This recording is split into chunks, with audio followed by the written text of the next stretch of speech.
বয়সের সাথে ওজন বাড়ার তিনটেই কারণ। একটা মেটাবলিজম, সারাদিন হাঁটা চলার মধ্যে থাকবে, ব্যালেন্সড খাবারের মধ্যে থাকবে। দ্বিতীয়টা মাসেল ঠিক রাখা, সেটাও স্ট্রেংথ ট্রেনিং করবে, সারাদিন হাঁটা চলা করবে এবং খাওয়াটায় ভালো পরিমাণে প্রোটিন রাখবে। 3 নম্বর হচ্ছে হরমোনটা ঠিক রাখা। আর এই হরমোনটা ঠিক রাখতে গেলে মেন্টাল স্ট্রেস আর ঘুম এই দুটোকেই ঠিক করতে হবে। ঘুমের জন্যে একটা রুটিন সেট করবে।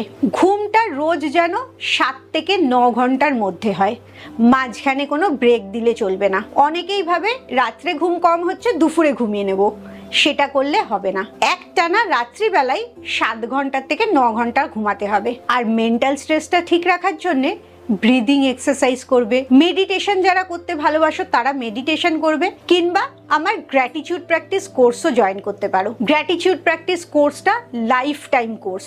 এই প্র্যাকটিসটার মধ্যে সবসময় থাকলে দেখবে তোমার মেন্টাল স্ট্রেস অনেক কমে গেছে।